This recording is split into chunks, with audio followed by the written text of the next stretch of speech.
January 26th, this is Independence Day in India. 1947, they got independence from the British. But they didn't get independence from samsara. That's real independence. Independence from samsara comes by bhakti. Even if you're following jnana, karma, yoga, you have to have a touch of bhakti to get success. So, any questions? Maharaj, you're one of our respected devotees here. Came all the way from North Carolina? New Jersey. Oh, you're New Jersey. You were born there? I was born there, yeah. Me too. Yeah. That's one of the reasons I feel like I connect with you. Yeah, okay. Nice. Any questions? Yeah. Usually you're asking the questions. Yeah. Yeah, right. Non-Ross podcast. Number one in the universe. Don't forget. That's good. I've seen it many times. I guess one of my questions is, how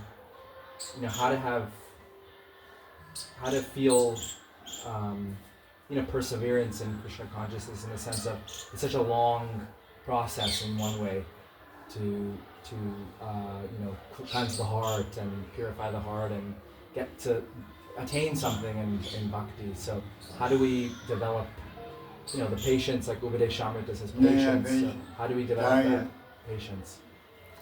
The question is asked, how the practice of bhakti sadhana is, of course, challenging and difficult, and to attain the goal, which is Krishna prema and eternal loving service of Radha and Krishna Vrindavan.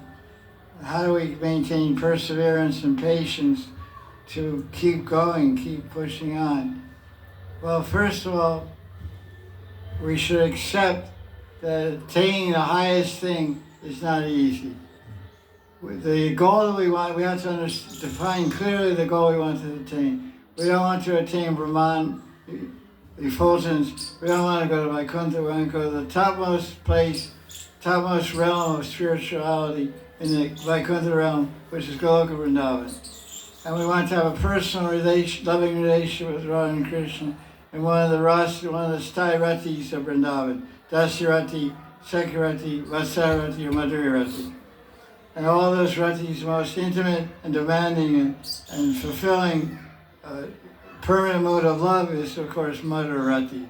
As the wife of Krishna, which won't be in Vrindavan, be in Dwarka, or as the Gaudiya of Krishna, or as the Sekhi Manjari Dasi of Krishna. They're all involved with Madhurati. So we want the highest possible goal.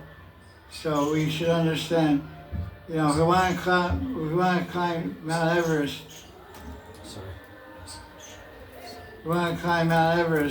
we should understand it's not easy. So the first thing we have to understand that this is an impossible goal to attain, but I have the promise from my Guru that I can attain in this life. I can attain in this life. I can attain perfection, but I don't know if I'm going to attain perfection. We have what we call Ashabandha. Ashabandha is the principle. It's one of the qualities of Bhava Bhakti. But even the qualities of Bhava Bhakti, a minute portion, are also in Sadhana Bhakti. There's Sadhana Bhakti, Bhava Bhakti, and Prema Bhakti. Real Bhakti begins at Bhava. Everything else is samanya, it's ordinary, it's practicing. We're practicing because Bhakti is supposed to be actions out of love, full of love, with love, and by love. So that means Bhava. So we should understand that hope against hope, Asha means hope, Ashabandha. I'm bound by hope. So I should be bound by hope that I'm going to make it. I hope I'll make it. My Guru said I can make it in this life. Hope I do. So personally, I've been practicing for 50 years Bhakti. I initiated in 1975, and I'm still trying to practice. That's 50 years this year, and Kartik, it'll be 50 years. I joined in March of 75, so it's my 50th anniversary. And I'm not very close to Prema Bhakti, but anything's possible. Putana came as a witch, an asura, a demon, to kill Krishna. And Krishna, at the time of killing her, he gave her prema and a siddhanta simultaneously. It's a very important story from the 10th canto, chapter 6. I think it's chapter 6. of the 10th canto about Putana, Madan, killing of Putana. That Krishna, that shows the karuna of Krishna. So merciful that someone came to kill him, and he liberated them. Not only liberated, but became a nurse, Datri, a nurse in the spiritual world, assisting Yashoda and taking care of Krishna. So my hope, my Ashabandha is based on Shastra, and of course my own words, my own guru. So you can make it in this lifetime. Don't lose hope. So keep your asha. Keep your asha. That's the quality of a devotee. He's bound. Bandha means I'm tied up with it. I'm bound by it. I'm tied by hope. But there's hope and there's reality. So hope is a position of the heart. Reality is an understanding of the mind. So my heart is hoping and hankering for perfection in this life. But my mind is telling, I don't know how much time left. I'm 75 years old. How much longer will I go? Prem seems so far away. But you can get Prem in a second. So one thing is that, understanding it's not a cheap goal. So with that Ashabandha, there should be determination. I'm going to get there. If not this life, I'll go next life. So generally it takes a few lifetimes to attain Prema. So we don't know how many lifetimes we've been practicing before, because Prabhupada said in a letter that don't think this is your first time practicing bhakti.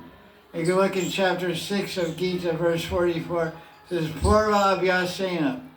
So one takes up bhakti due to one takes up bhakti bhajan because of prior practice. Purva Abhyas. Abhyas means sadhana. Purva means prior, means previous life we did bhakti. I'm 100% sure I practiced bhakti in my last life. I have no doubt about it. It's been confirmed by my own intuition and experience. I first came to India in 1977 at the age of 26, and also by Brigu readers that tell about past life. You know, these Jyotis who call Brigu, tell about past life. So they say that I was in Mathura last life, Vrindavan, Mathura Mandala. Could be. You know, as many people sitting here can be also. It's not some special thing. The point I'm trying to make is not to get some praise. I'm trying to make a point that everyone sitting here, including you and me, both, we all practiced bhakti in the last life. So we did it last life, we did this life. So every life we're moving closer. So that's one point of being perseverant and being patient. And the second point is the prayojan. The prayojan must constantly play in our mind and heart. Just like if I'm a married person, my wife and children are always in my mind and heart. They have to be because I love them. They're part of my life, they're part of my body, they're part of my heart. So, and that's good. It should be that way. That's ideal. So, but the same way that the husband or wife experience the omnipresence of their husband and wife and children in their hearts every day, every minute of the day, that should be the prayojana. Prayojana. What prayojana means, I'll attain a siddhanta, I'll serve Radharani as her mandri dasi, and I'll do this seva or that seva or whatever seva, every seva you can do also. In the spiritual world, I'll be there. And I'm there. My spiritual body is already there. I just have to get connected to it. So that we should, to maintain patience and perseverance in bhakti, we must be continually enchanted by the goal, where I'm going. Jaya Radha Madhava Kunja Vihari. Prabhupada reminds us every day, every class we start off with a prayojana. Jaya Radha Madhava Kunja Vihari. That's Madhurya Rasi. Then he goes into Vasaya Rasi. Govijana Vallabha, Yashoda Nandana, versus Anurandana. Yashoda Nandana can mean Yashoda Nanda Vasaya Rasi, or it can also mean Sakya Rasi also. So these are the answers I usually give to this question. It's a commonly asked question. And these are the answers I usually give. Be enchanted by realize this, the extent that we're aiming for. We're not aiming for the gold, we're not aiming for platinum, we're aiming for Chintamani Bhumi. Our eye is not on the eye of the fish, our eye is on Chintamani Bhumi, Braja Bhumi. That's the topmost reality in a spiritual dimension, what they call Paravyam, spiritual sky. So it takes a lot of booster rockets to get there. 20 booster rockets, maybe 20 lives. But I'm ready. I'll close my answer by telling a story. The ashwa tree and the amla tree. Imli tree. Imli.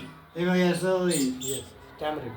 So Narada Muni once, he went to Hardwar, Rishikesh.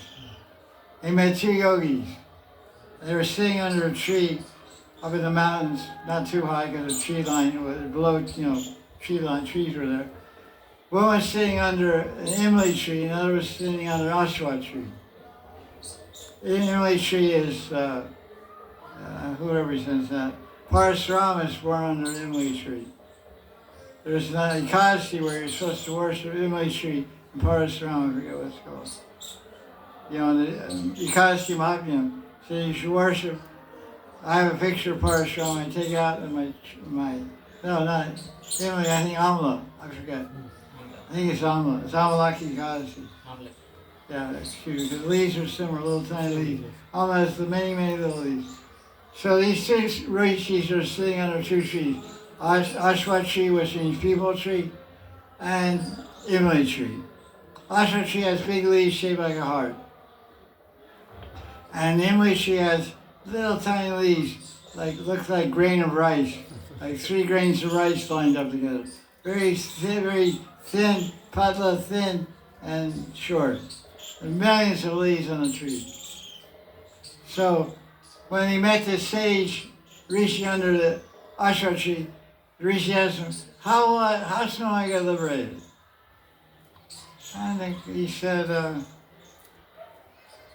when all these leaves fall off this tree, for each leaf that falls off, you'll take 1 birth. When all the leaves of this tree fall off, you've taken that many births, then you get liberated. He said, God, there's thousands of leaves on this tree. Okay, thank you. Then he took off his tiger skin, put on a pair of Levi's, went down the mountain and said, forget it, man. It's too much. I can't be that patient. I can't be that perseverant. I'm out of here, man. I'm gone. So then Narada Muni went to the tamarind tree. The tamarind tree has millions of leaves, like 10 million leaves, and the ashwa tree has 10,000 leaves. So yes, Narada Muni, when will I get liberated? He said, when all the leaves fall out of this tree, you take that many births. Oh, great, fantastic, not so long. I'm ready. Oh, keep on oming, Oming and roaming through billions of births, you get mukti. So this is my story to crop up. Just keep rowing the boat. There's that verse, that verse from Raghunath Das, when Lord Chaitanya was preaching to him, go back to the house of Bhavati. Krame, Paya Bhava Sindhu Loke. Yeah, Bhavati, Krame, Paya Bhava Sindhu. Paya Bhava Sindhu. I wonder if it's in this book. Anyway, it's Lord Chaitanya telling Raghunath Das Goswami, relax, go home. You'll get your separate by and by. No, it's not there. But it starts with Bhavate. Krame means, like Srila Krame means step by step. Bhavate, by and by, step by step. You'll cross Paya, means like power. You'll cross over the ocean of samsara. So that's the idea. That's in our Diksha handbook. It's one of the shlokas. You found it? Bhavati.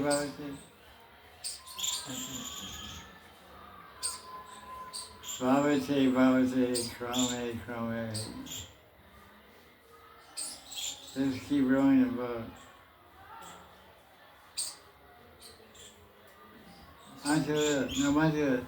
Madhya Lila Chaitanya Charitamrita. No, this isn't it. Well, okay. That's Bhavati. Let me see this one. I don't know what that one. This is from Madhya Chaitanya Charitamrita, Madhya chapter 16, 237. Stire hana gari jao nahao vatul krame krame paya loka bhava sindhu kul. We read that the other day. Yes, this only is there. Be patient, return home. Don't be a crazy fellow. Vatula means crazy. That's why Balamangal's nickname is what? Batu, it means crazy. He walks funny, his head's bent funny. He always does a turban's like 8 miles long, you know.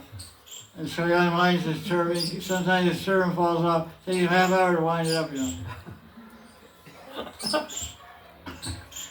By and by, krame, you'll be able to cross over Bhava Sindhu.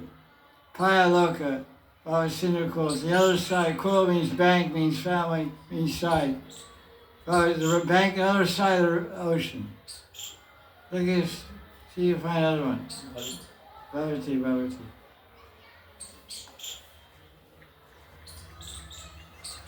Here you go in there. Radha, go in there.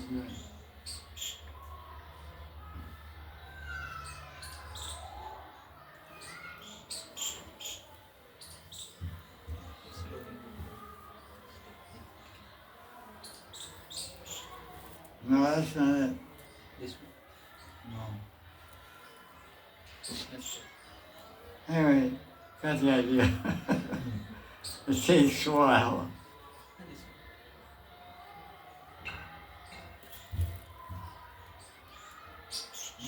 No, it's not this one. Bhavati Krishna Swaryanta Krishna Givagi. This is the one in Diksha book handbook. This is the one. Oh. Who ate that book anyway? I think you ate it. Okay. Duly embarrassed. Madhya Chaitanya Charitamrita, chapter 19, 236. Bhavate Krishna Swaryanta Krishna Givagya Paya Rasa Sindhu. Oh, that's cool. Rasa Sindhu. That woman's Rasa Sindhu. When one thinks of Krishna constantly, bhavate, means you're absorbed in bhav and feelings of love towards Krishna. Svare antre, you have swarti, internally Krishna manifests. By the mercy of Krishna, he'll manifest inside your heart. And when Krishna manifests in your heart, you'll cross the ocean of Ras. That's all about prema. So eventually we'll come to one verse said eventually we cross the Bhava Sindhu, then once we're out of the samsara, then we'll enter the Rasa Sindhu. And Krishna will Swarti Saksha Darshan. First will manifest in the heart. Like Dhruva Maharaj saw Narayan in the heart. They opened his eyes, he saw Narayan. Narada Muni saw Narayan in his heart, and he didn't see it. And he opened his eyes, he saw in the heart, I don't remember. I think he saw it. I remember. He saw in the heart, then he wants to see it again, but he could not see, so he heard the voice. Akashvani, yeah. So Narada Muni saw in the heart. Dhruva Maharaj saw outside, so in the heart, and saw outside also. But we don't hear Dhruva Maharaj getting a siddha, but his body was eternal. He had a non-dying body. He went home, he went to the pole star in his self-same body. This shows the power of bhajan and meditation on Narayan, which is Smarananga. This is the commentary of the Acharyas. And the Pandavas were the same way. The Pandavas went in the same body to Vaikuntha. So that's that question. Any other question? Thank you for that question. If you guys have some questions? Can I ask a question? Maybe a little bit stupid for me to understand. How do we identify the happiness from bhakti and it is our own imagination from our ignorance? That's a very good question. How do we identify the happiness from bhakti and what else? or it's just our own imagination from our ignorance? Or is their own imagination?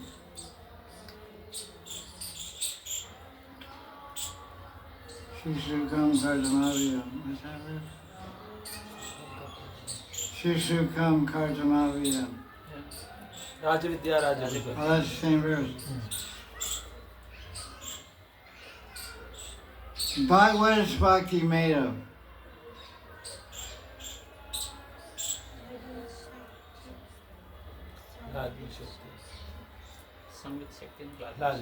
Bhakti is the fusion of two Shaktis of Krishna. There are two Antaranga Shaktis, two of Krishna's Swarup Shakti, Ladni Shakti and Samvit Shakti. Ladni Shakti means the power, experience, and taste of bliss and love, or loving bliss, you can say. And Samvit is the power of wisdom, knowledge, realization about transcendence. So these fused together make what we call bhakti. So the happiness we feel is real. We should be convinced of that. When we chant Krishna's name, when we take Krishna prasad, these are all spiritual activities which we're perceiving with our spiritual senses. And the Chaitanya Charitamrita, Chaitanya Mahaprabhu is describing what happens at Diksha. Onto chapter 4, verse 192, 193. What's the first word? Diksha Kale Shishya Yeah, Kale Diksha Kale Amasamarpan. I'll read that verse to you and then explain what it means in answer to your question. Diksha Kale. Because the answer to every question is in the Shastra. 68. Right in the end.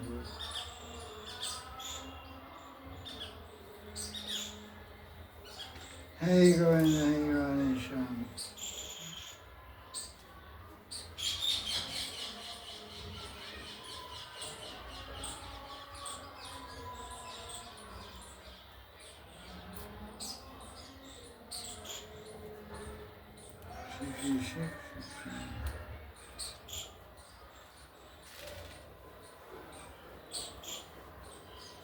This is from Chaitanya Charitamrita, unto chapter 4, verse 192, 193. Chaitanya Mahaprabhu is speaking. Prabhukai, Vaishnava Deya, Prakrita Kabu Nai. That means that the body of a Vaishnava or Vaishnavi is not material. So when you talk about mental speculation, is happiness or bhakti in my mind, you don't have a material mind. Material mind is prakriti. Bhumirapada is part of material energy. The Vaishnava Deya, Deya means Lingashur and Shukshashur. That's why it's described by Amrish Maharaj in 9th canto. He purified his sense of touch by touching Vaishnavas. Because the body of Vaishnava is a prakrita. It's not prakrit. Deya prakrita kavu nai. It's not material. So then he says, a prakrita deya bhakti, chidanandamaya. The body of a bhakti, deya bhakti, is a prakrita, it means spiritual energy.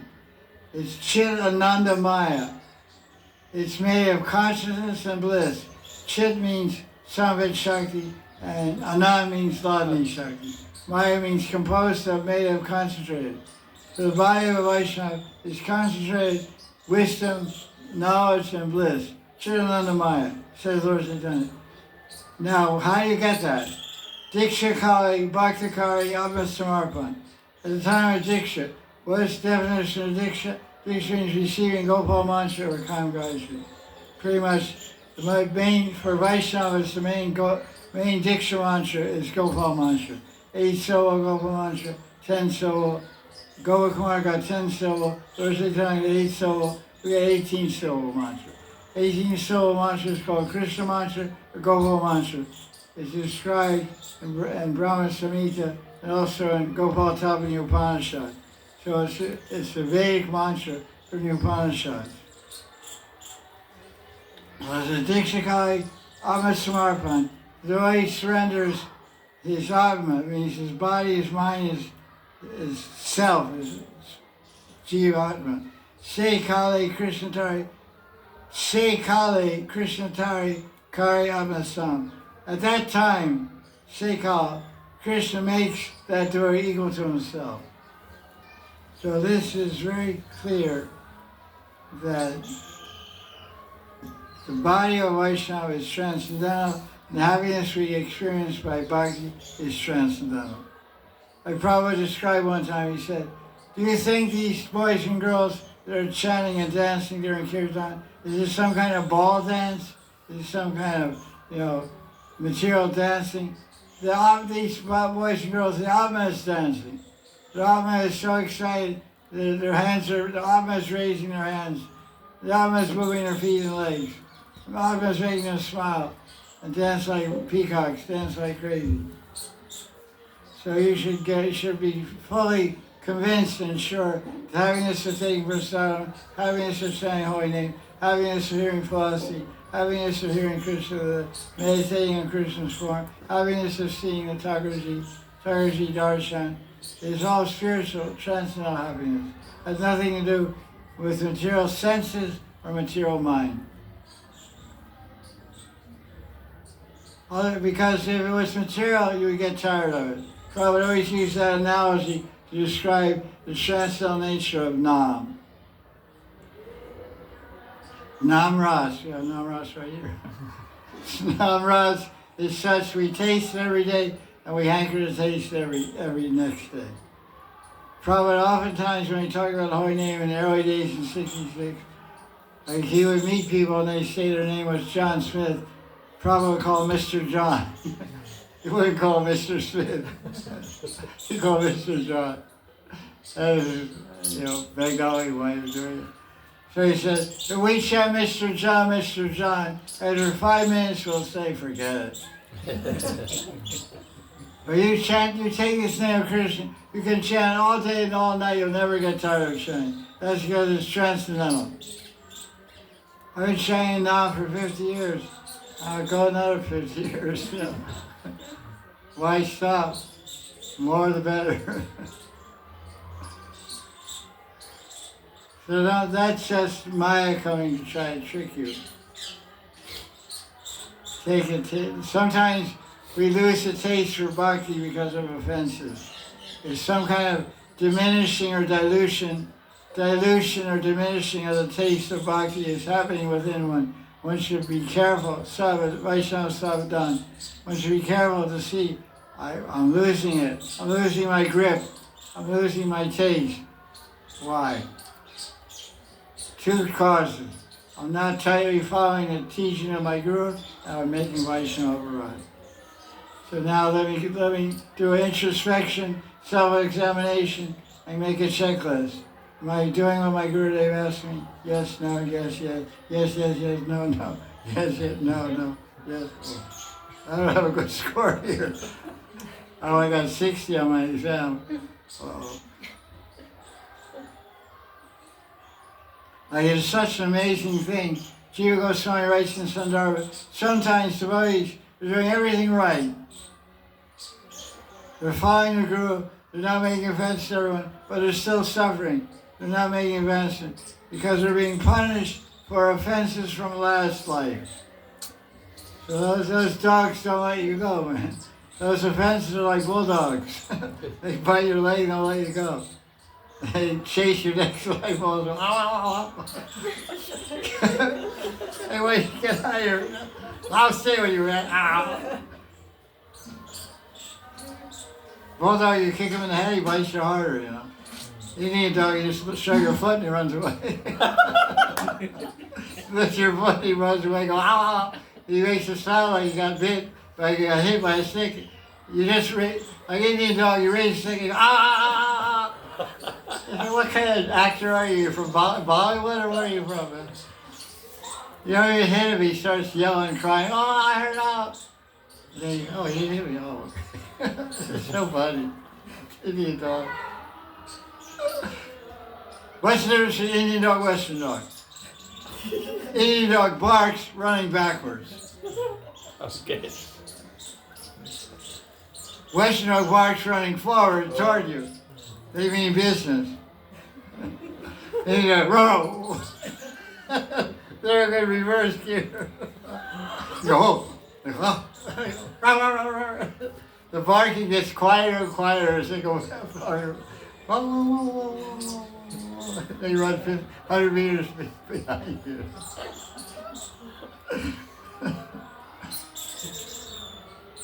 India is too cool. I have a joke. I said, there's first world countries, there's third world countries, and there's India. It's in its own boat, you know, its own, everybody else, there's a bunch of countries in third world boat and first world boat. But India's its own little boat, you know. Today's Bharat Day.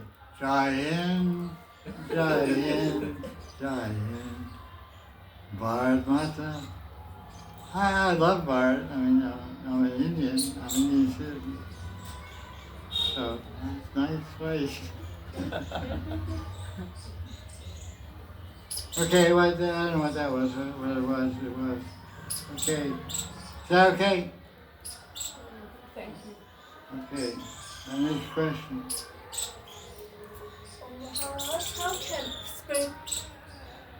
How can spiritual practice change our nature? Oh, that's a tough question. How can spiritual bhakti sadhana change our sabhav?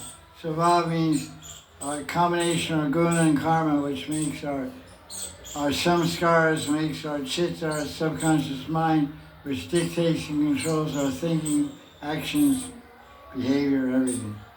So how to change that? It's very hard. There's verse in the Bhagavatam, 10th canto, chapter 30, where the gopis are searching for Krishna. They imitate his pastime. One gopi says the other, sages and rishis say it's very hard to change their nature. I heard from Purnamasi that Krishna's always been cruel to women. In a prior incarnation, Krishna was Ramchandra. He had the ears of Suparnika, Ravana's wife, cut off, and nose. And in this life, at 6 years old, he killed a woman, Putana. So it's no wonder, it's no surprise that Krishna is tormenting us by running away from Rasadan. That's his nature. And the rishis are right when they say it's very difficult to change one's svabha, of Sanskrit, nature. So the answer is, how does bhakti change our nature? I'll say it doesn't. It doesn't change our nature, but it changes our desire. It changes our desire and changes our thinking. Nature is due to samskaras. So samskaras are expressed as karma, as aprabdha karma, prarabdha karma, bijam and kutam, which is called kriyamana karma or sunset karma. Is another way of saying it. Collection of the media. So all these karmas are destroyed by bhakti bhajan. But at the level of bhava, when you come to bhava, you have a nature made of bhava. It's called bhav deha. There's a bhav deha and there's a mahabhav deha. Mahabhav deha is when you take birth in Krishna Lila in Madhurati of a gopi, you have a mahabhav deha. But as a sadhaka, you get a bhav deha when you come to bhava. Then your mind is made of bhava, your senses are made of bhava. It's called jivan mukta. Jivan mukta means liberated away in the material body. So then, but until we come to bhava, we're going to have a material body. Like a devotee is angry. He's an angry kind of kid when he's little. He's 65 years in bhakti, he still gets angry. I know devotees for 50 years, because I'm my friend. They're the same, they haven't changed a bit. Like one time I used to joke with Bhuvaneshwar Das, because we lived together from 1987 to 89. Radha Kunda Swami, Bhuvaneshwar and I were in the same room at the top of the stairs on the left-hand side, going towards Anji. 87, 89. And one time I met Boo, as we call him, Bhuvaneshwar in the year 2000 or something like that. He's gone now. I said, Bhuvaneshwar, you're defining all odds. You're going to enter Guinness Book of Records. You're one guy that did bhajan. A devotee came to Vrindavan for 25 years in the bhajan and didn't change. You were grumpy when you came here 25 years ago, and you're still grumpy. He said, yeah, that's why I am now. Oh, he loves it. Everybody loves it. So, he was a very loving guy. His emotions changed. So bhakti changed your emotions, changed your desires, and make you a little more refined, but you're still underneath all. You're born a bear, you die a bear. Everybody else has to bear with you.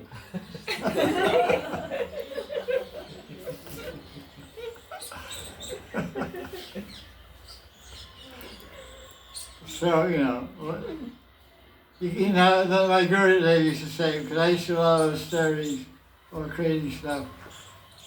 He said, you should understand one thing. There is only one Raghunatha. There isn't a second, there wasn't a second, and there will not be a second. So just be balanced, relaxed, do bhajan the best you can, and pray for mercy. Eat one chickpea a day and torture your body. It's actually tamagun. Tamagun is maintenance, balance. Violence to the body is tamagun. So I used to go, in this month of Magh Mas, I used to take bath in Radha Kunda every day before sunrise for 10 years. That was a very good thing. And when I used to go there, I had about 20 blankets on me, wrapped like these kind of blankets. And Mahapan would say, are you in there? I can't see you. I was looking out like this. There was a fog over Radha Kunda. You couldn't see the water. You couldn't see it. It was like London or something, all fog. But there was nobody to see. It was just you and the water. It was really cool, actually. It was really cool. It was cool. So I did all that kind of crazy stuff. Bhishma Panchika, and Anjar and I got into Bhishma Panchika. We went to Mathura to meet Raghunath Yogi and asked him about it. I just mentioned one verse in Hari Katha. We wanted to know details. So 1990, I don't remember, it's long ago. We started doing Bhishma Panchika, cow dung one day, and cow urine, and then gets into good stuff. It starts off with cow dung, then cow urine, then you get milk, and then yogurt, and then ghee, and all panchagavya and panchamrita, whatever, then the last day, and sweet rice, I forgot. I did that for 15, 20 years.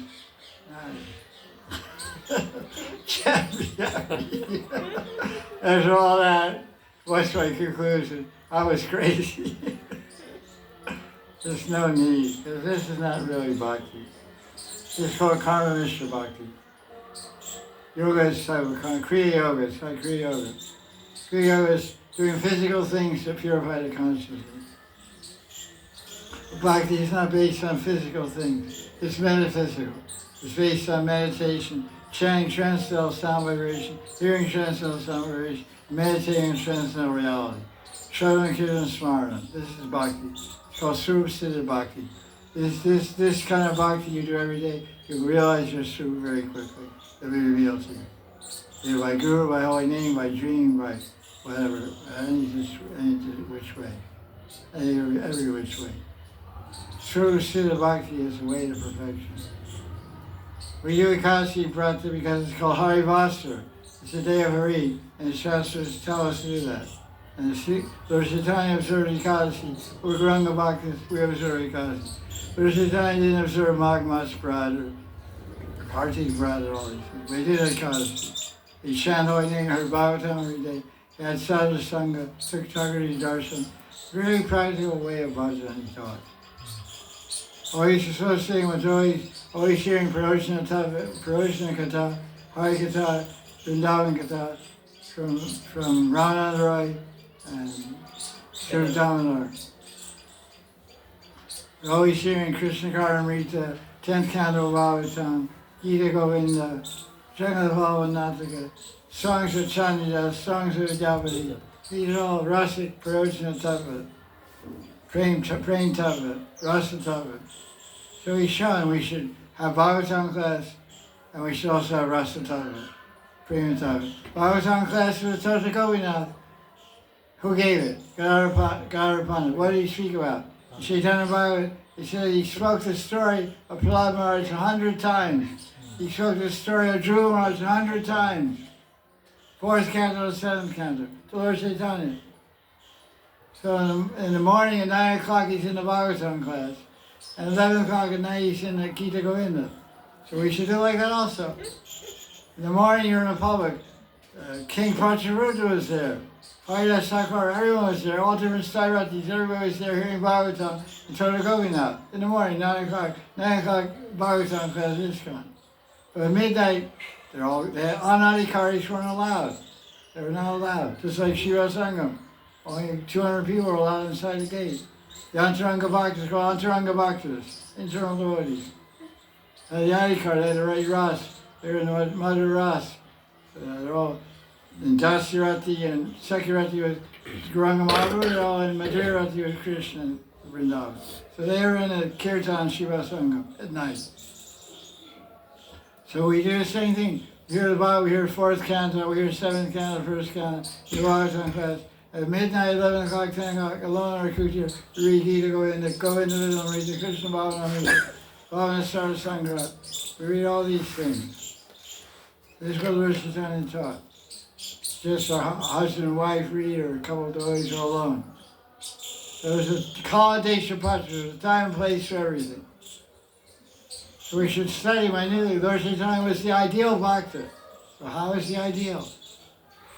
So we have to study that, understand, and follow his example. That's what the 6 Goswamis taught. Example. Sankhya, Purvaka, Nama, Gana, Nativi, Kalava, Sannikito. They were hearing and chanting the holy name and kirtan, sing astakams and bhajan. And Nativi offering dandavats. Das Goswami offers 3,000 dandavats a day. We started a club called 555 Club. My disciples. They pay $108 a year fees. I'm joking.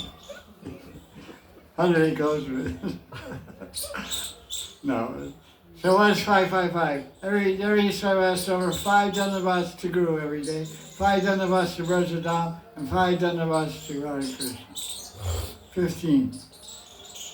Because Das Goswami is initiated in Vaita Parivar. We're in Vaita Parivar, so we have a special kinship with Raghunath Das Goswami. He's initiated by Yadananda Acharya, who's initiated by the Vaita Prabhu. So I said, we're living in Radha Kunda also, many of our students. So I said, we have to show some respect and gratitude and honor to Raghunath Das Goswami. Good health also. 15, not a big thing. He was doing 3,000 at one place. 555 Club. Honey, you have to pay. Okay. Everybody knows I don't like sugar, I like honey. Yeah, I use honey. I have a milk and stuff. So people always bring me honey. Yeah, my good side. So the future. Ugly bar. Sad. Okay, question.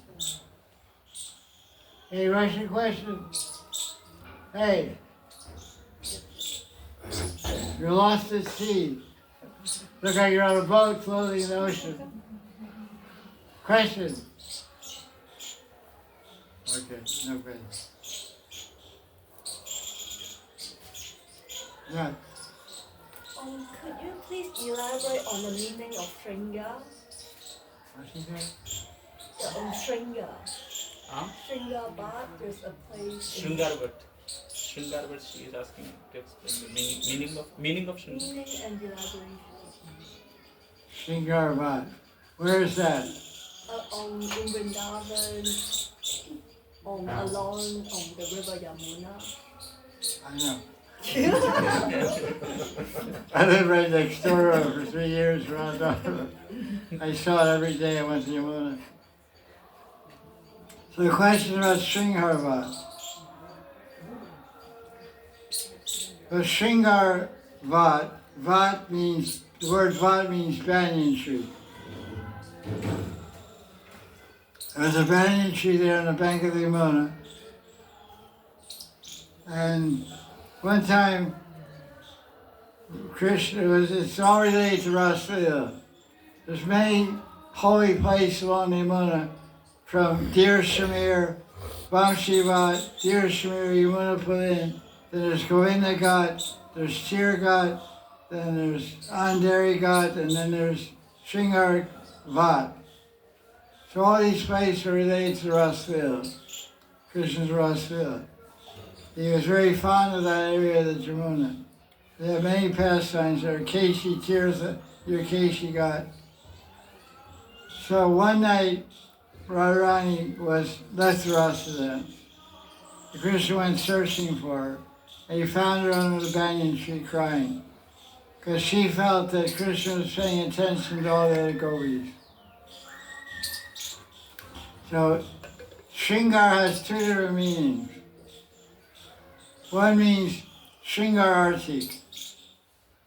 Seven, after we Mangal Artik, then the Thakurji is bathed and dressed and decorated ornament. That's called Shringar, decoration.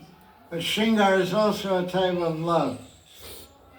And there's Madhur, when we talk about Madhurati, Madhurati means wedded conjugal love of husband and wife, Rukmini and Krishna. And then another type of Madhurati is unwedded love, Parakiya Bhav. Swakiya Bhav means my own wife belonging to me, and Parakiya means a wife belonging to another. So the love of Radha and Krishna is Parakiya. Madhurati is amorous, intimate love, man, woman, God and Purusha and Shakti, but it's called Parakiya because Radharani is married to Abhimanyu. So that type of love that Radharani has for Krishna is called Shringarati. It's not only Madhurati, it's called Shringarati. So it's a special type of Madhurati. Why is it called Shringarati? Because it's decorated with all the different decoration, in Sanskrit means bhushan, alankar bhushan. So alankar, there's also something called bhava alankar. Bhava alankar means decorations of bhava. There's kila kinchit bhav, there's vasa sasik bhav, there's avisarika bhav, there's kalhadrita bhav, there's many different bhavas which become bhava alankar. There's something called bhav shabalya and all different degrees of bhav which are described in Ursula Mani and Chaitanya Charitamrita. So only in Krishna's amorous love exchange with Radharani, all these decorations of bhava, felt and seen experience. So therefore, the rati, the permanent attachment and love between Radha and Krishna, is called Shringarati. You can't use the term Shringarati for Rukmini and Krishna and Dwarka, or Rukmini and Krishna and Mathura, because one kalpa he's married in Mathura. Only Radha and Krishna, the Shringarati. So there, Krishna at Shringar Vat, under the banyan tree, Krishna found Radharani crying in separation. And so at that time she was in, what kind of bhav is called? Man. For love, Khandita? not Khandita, I forgot. Anyway, she was in one type of bhav, and Krishna tried to humor her and tried to break her sad feeling, because she felt that she was insulted because her pride was insulted, because Krishna was favoring other gopis also. So she was hurt, emotionally hurt. So Krishna was trying to pacify and soothe her. So he tried talking to her, he tried to hold her hand, and she threw it away. So then he got behind her. When he approached Radharani from the right side, she would turn to the left side. And he would come to the left side, she would turn to the right side. He put her hand on her knee, he would throw it off. Go on this side, throw it off. He'd try to touch her foot with his foot, but she moved her feet away. She tried to move her feet away. She wasn't too interested in paying attention to him. She was giving him the cold shoulder, ignoring him. Trying, Bhamya Bhav, contrary mood, opposition mood. Bhama means left wing, opposition, contrary. So then he said, if I come to Radharani from the front, she gives me a dirty look and looks down. If I come from the side, she turns away. So I'll try the back. If a thief can't get in the front door, he tries through the back door or through the window. So Krishna's a big thief. Chor, Makan Chor, Manohar, steals minds, steals hearts, Manohar. So he went behind Radharani. With his fingers, he started brushing her hair with his fingers. And he was in the bhav of Vishnu Chakravarti. Where's that bhav? Sankalpa. Every strand of Radharani, every piece of hair of Radharani Krishna considered that more valuable than millions of his lives. This is what we know of Valari Manjari.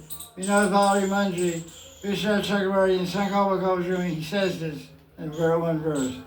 He said, when I'm brushing Radharani's hair, I'll consider one strand of, we brush hair, all comes out, it comes out. I'll consider one strand, one piece of Radharani's hair, more valuable, more important to me than millions of my lives. To Krishna.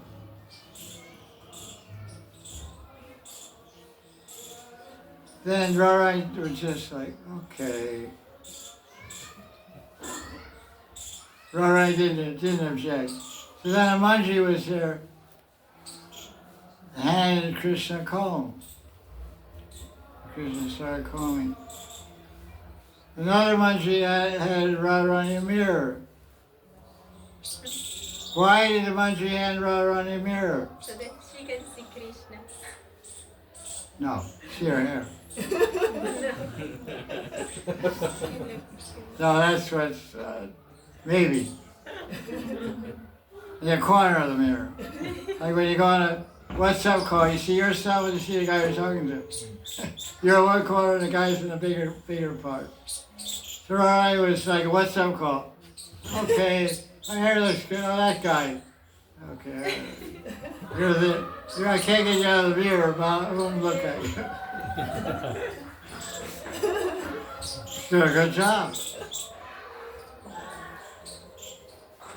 He's doing this, brushing around his hair, and all kinds of bhavas and shringarati is going on between the two. Radharani starts manifesting different emotions which are described. And Krishna says, Radharani says to Krishna, how do you learn to brush hair or comb hair? He said, don't you know my name is Keshava? My name is Keshava. Keshava means expert hairdresser. I'm a stylist. Look at my own hair. Look at how curly and wavy it is. So that's just what happens in Sringarabhat. We went there.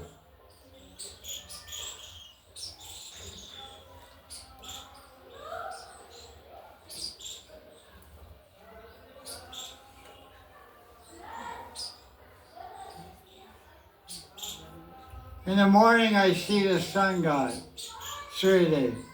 And Suryadev is the devata of vision, devata of the eyes.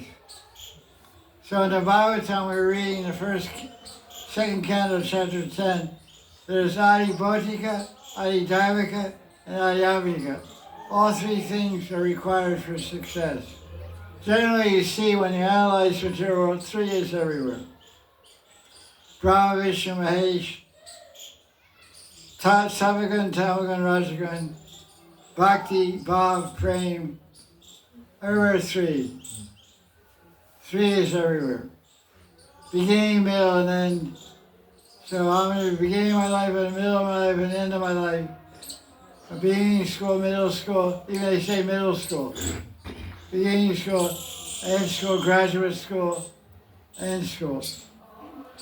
So they're describing material nature. Everything requires three things, interdependence. There's no independence, in other words. Although this Independence Day of India for Britain, there's actually no independence. Everywhere is interdependence. I'm dependent on you, you're dependent on me, we're all dependent on nature. So we're all dependent on Adibhotika, Adhyamika, and Adidhavika. So what is that? Adibhotika means the physical eyeball. Retina, cornea, brain, frontal lobe, back lobe, all this stuff. It's called Adibhotika. And Adhyamika is the seer. The seer is me, the Atma. And Adidhavika, Adidhavika is the Devata in charge of that sense. So every one of our senses, our eyes, nose, is controlled by a Devata. The eyes are controlled by Surya Deva. The tongue and taste is controlled by who? Varuna. The ears are controlled by, I don't know, it's all in the Bhagavatam. Hands are controlled by Indra. The Kshatriya represents the king of the demigod's hands. And all the different senses. I forget, all of those listed there. So in the morning I offer water to the sun god. So what I pray to the sun god. I pray, oh Surya Narayan, because Surya Narayan lives there, is being worshipped by Surya Devi and his wife. Actually, Surya Narayan live on the sun planet. They're there because they're Ishtadev to Surya Dev. So it's an interesting planet because Surya Dev, Chandra Dev is the moon planet, Chandra, but there's no form of Vishnu there. But Surya Narayan, Bhagavan, form Bhagavan lives on Surya. So he says Surya Narayan, Surya Dev and his wife. Who is his wife? Samga Devi and Chaya Devi. Two. Chaya Devi and Surya Devi had a son named Shami. And Samga Devi had two children with Surya Devi. Surya Devi and Samga had Yamaraj and Yamuna Devi. Yamuna Devi is the daughter of the sun. So when I offer water, I pray to Sun God. I say, please keep my eyes strong so I can read Shastra, see the holy place of Vrindavan, and see the entirety of Vrindavan. That's all. Not myself. I don't care about that, or TV or movies. That's my prayer. So this is how we interact with this world. I don't know why I said that. What was the question? Sringavat. Yeah, Sringavat. Because now for Sringavat, before Sringavat is Dvasaditya Til. I was just reading in Vidagdha Madhav, there's a whole pastime that takes place there. Vishaka comes to Radharani. Anyway, it's really cool, I'll tell you something. But it's all there because Srideva wanted to have darshan of Krishna. They didn't have any car to go to Nandagram. So he did tapasya below that hill. Below that hill there's a kund that's not visible now called Surya Kund. And Surya did tapasya there to get darshan of Krishna. So what happened one day, Krishna was playing by Kaliyada with Subal, all the cowboys. And Subal got a new ball. Subal got a new playing ball, and Krishna threw it in Yamuna. It was winter time, it was this time of the year. Subal started crying. Oh, my new ball, you ruined it. You know, the kids do, you know. When something's new, you're really attached. Like when you get married. Something new. Not a few years ago. You know too much. You don't know anything in the beginning, so you get attached. Once you start learning about each other, oh God, So Gopal was really attached. He was crying like anything. So Krishna said, don't cry, I'll jump in, I got it. So he jumped in, and he got swept downstream, and all the boys were on lines running. Krishna, careful, careful. So Krishna was swimming downstream, the boys were running on the bank. So they got by this hill, and Krishna caught the ball and came out. Krishna, I'm really cold, I'm shivering, I'm really cold. What to do? He said, the sun is very close up on top of the hill. You go up there, you'll get warm. So Sri was invisibly doing austerity on the bottom of the hill. He said, now's my chance. Krishna's cold. So by the time Krishna ran up to the top of the hill, towards the hill, where sun Goswami's Kuchiyas and the well there, and the old mandir of Madan. Sri was at the top of the way to greet Krishna. There wasn't one Sri, there was 12 Sri, called Dwadas Aditya. Aditya is named for sun god. Aditya, Arka, Bhaskar, Banave, Hiranyagarbha, Kagaya, Mrishya, Mishaya, Pushne, Ravi, Savitri, Surya. So all 12 directions there were sun planets. So Krishna got up there a sun like a sun bath, you know. So he started sweating like anything. And the sweat went downhill and formed a kund. Praskandana kund, which is dried up, you can't see it. But all the perspiration of Krishna made a kund. So Sri got his desire filled by Vrindavan. Everyone that comes and lives in Vrindavan will get their desire fulfilled, because this is Chintavani Bhumi. All the trees are called enriched trees. Hug the trees, hug the dirt, eat the dirt, hug the trees, and throw your wishes in the air.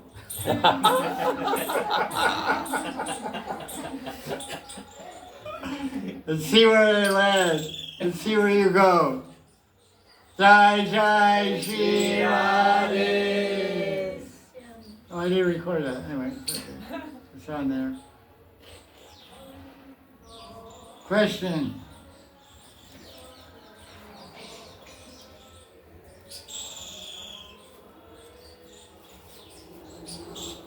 No question? Is your friend? Mahabhagavat Prabhu, yes. Huh? Mahabhagavat from Vrindavan, he lives in Vrindavan. Mahabhagavat, I wrote. Question?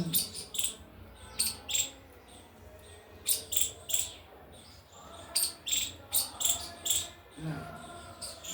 You just said that Vrindavan fulfills all desires. We see nowadays also so many go to Prayag, to Kumbh Mela. So what is the importance of someone who lives in Vrindavan? Like, what does, should we go?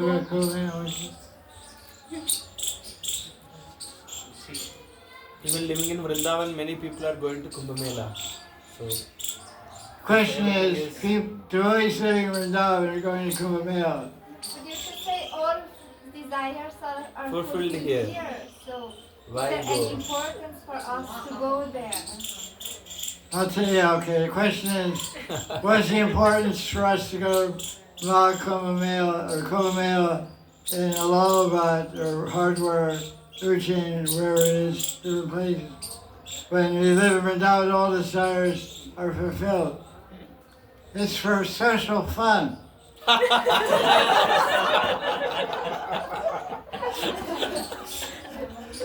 I'll tell you an interesting story. In 1989, I was living in Vrindavan, and there was a bus, Gurukul bus was going to Kumbh Mela. Free ride. So some of my friends said, we're going to Kumbh Mela, why do you come with us? I don't care about Kumbh Mela. I didn't come here to go to Kumbh Mela, I came here to go to Radha Krishna. You know, I just wanted to buzz and go, oh, come on, let's go. Just go for one day, come back, you know. It's Maha Snan or Amavasya Sankranti Snan or whatever. Okay. So I got there. Then there was this campsite, all kinds of tents. And Bhima was there from Bombay, Bhima Das. and some other devotees. They said, we need some help in the management tent. The manager says, we have 5,000 guests coming here, staying in these tents. We need your help. Can you stay there? Oh, no. Oh, come on. Just take all these. I have 1 month. And 1 month to come in, I took every snan. Wow. Avasa snan, Sankranti snan, Ekadasi snan, Dwadasi snan. Crazy. And when once again in 1995, it was also crazy. 1995, I bought some books to read. I bought a book called Mathura Mahatmyam by Rupa Goswami. And Mathura Mahatmyam says, anyone who goes to Kumbh Mela and thinks of the advancement that one can get by living 1,000 yugas in Kumbh Mela, you get by living 1 day in Vrindavan. The spiritual advancement, punya karma, and punya phala, you can get by 1,000 yugas of residence in Mahakumbh Mela or Kumbh Mela. You get by 1 day living in Vrindavan. Ki Vrindavan Dham ki jai. So, why do you go? You go for fun and socializing. Yeah. See shadows lying on bed of thorns. See shadows with their head in the dirt. I saw it all.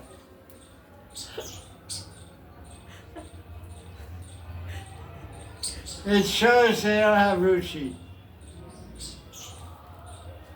One time I said, living in Vrindavan with Nishtha means you're surrendered to Radha Krishna. The holy Dhamma of Vrindavan is the body of Radha Krishna. So one who lives here and surrenders takes a vow never to leave Vrindavan.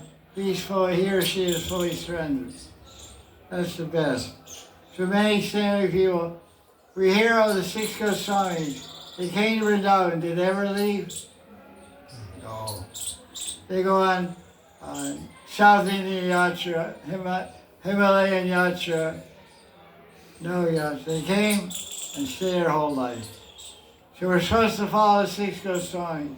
We should come here and stay forever and go to Krishna. That's the purpose of living. The purpose of living in Vrindavan is to attain perfection of dying. Well, you go to Kumbh Mela and die in Kumbh Mela. What happens? If you remember Krishna, you go to Krishna. But here, just by dying here, you go to Krishna. That's the reward you get by living here. You go to Krishna. If you made some sin or something, we have to take another birth. But the promise that you go to Krishna is still intact. Because your next birth will take birth in Vrindavan. So becoming attached to Vrindavan is success of life. If you don't get success in this life, because you're so attached, you come back next life. There'll come a time, you know you're attached to Vrindavan. When you dream, you never dream about your birthplace. Never dream about your school, your friends. All your dreams are about Vrindavan. This yatra, that yatra, this place, that place. Then you know that Vrindavan is deeply entered your consciousness. But you see some dream of your old house, that's a nightmare. Jersey Shore, Asbury Park, Point Pleasant, Trenton, Rahway, Yeah, Rahway, Newark Airport. No thanks.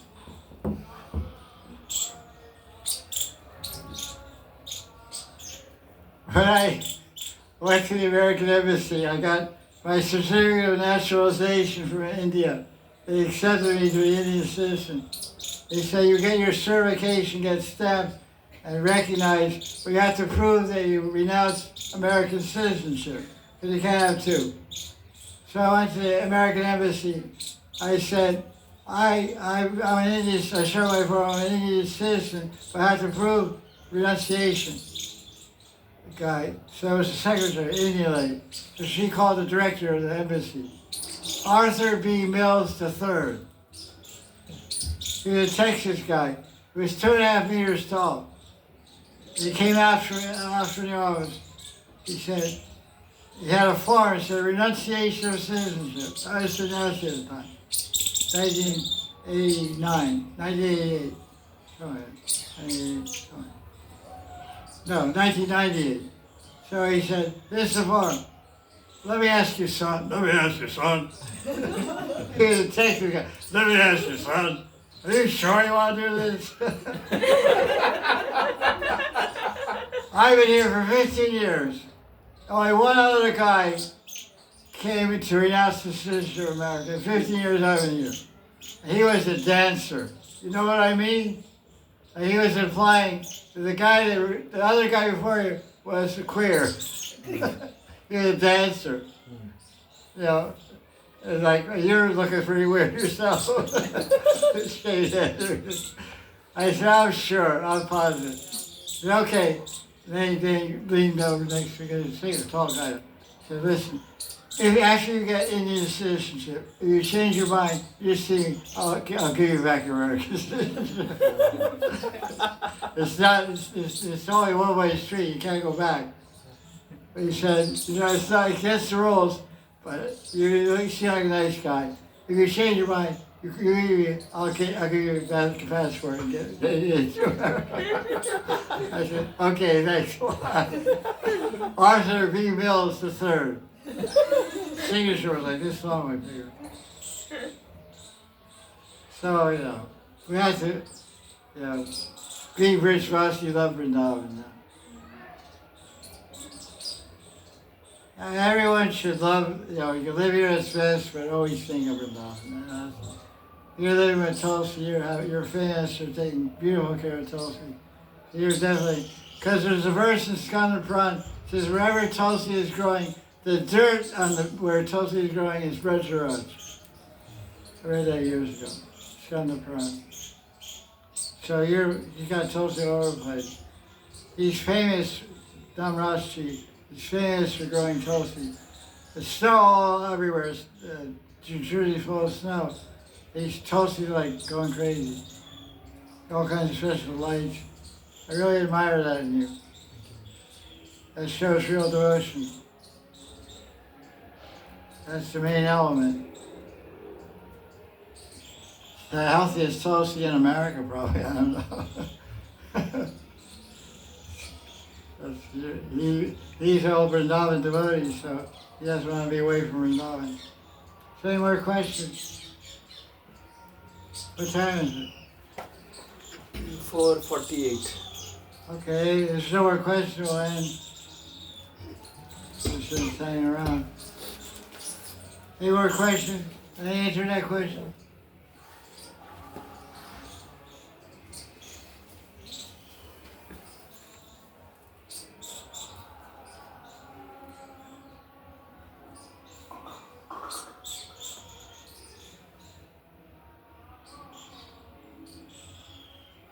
Yes, Gurudev, one question. Oh, okay. Yeah, go ahead. What is meant by agency of the jiva and what is its doership? Agency, what's the same part? Of the jiva and what is its doership? Agency.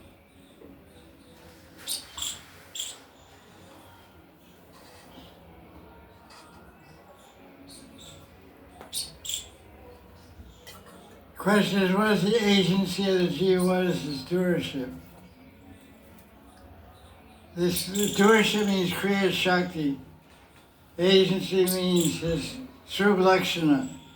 The agency, Srup Lakshana of the jiva is to be a servant of Bhagavan. Jivara Surupaya Krishna Nityadas. And Kriya Shakti means jiva has the power to act.